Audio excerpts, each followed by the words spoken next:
தமிழகத்துல கோடை விடுமுறைக்கு பிறகு நேற்றுதான் அனைத்து பள்ளிகளும் திறக்கப்பட்டன.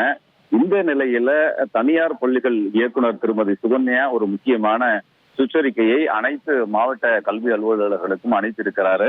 அதுல என்ன சொல்லியிருக்கிறாங்கன்னா, சென்னையை சேர்ந்த வழக்கறிஞர் சார்லஸ் என்பவர் ஒரு புகார் கடிதம் ஒன்றை தனியார் பள்ளிகள் இயக்குனருக்கு ஏற்கனவே அனுப்பியிருக்கிறாரு. அதுல என்ன சொல்லியிருக்காருன்னா, பெரும்பாலான பல தனியார் பள்ளிகள்ல மாணவர்கள் பள்ளிக்கு தாமதமாக போகும்போது மாணவர்களை உள்ளே அனுமதிப்பது கிடையாது, வெளியே நிக்க வச்சு அவர்களுக்கு மன ரீதியாக துன்புறுத்தல்களை தருகிறார்கள் என்றும், அதே போன்று பல பள்ளிகள்ல மாணவர்களை திருப்பி வீட்டுக்கு அனுப்பக்கூடிய கொடுமையும் நடக்கிறது. இது போன்ற சம்பவங்கள் தனியார் பள்ளிகள்ல நடைபெறாம தடுத்து நிறுத்தணும், உரிய நடவடிக்கை எடுக்கணும்னு அந்த புகார் கடிதத்துல கொடுத்திருக்காரு. இந்த புகார் கடிதத்தின் மீது தனியார் பள்ளிகள் இயக்குனர் சுகன்யா நடவடிக்கை எடுத்திருக்கிறார்.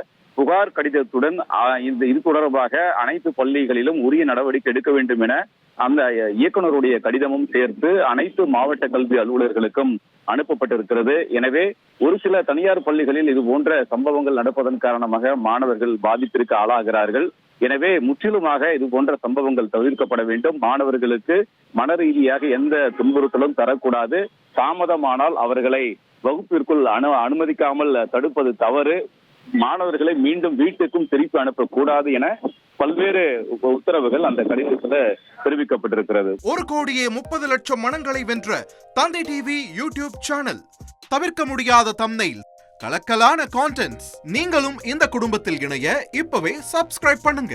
அசுரபலம் கொண்ட எங்கள் டிஜிட்டல் கரங்களில் உங்கள் விளம்பரங்களை சேர்க்க வாட்ஸ்அப் பண்ணுங்க. 8939888838. Email advttv@dttv.in.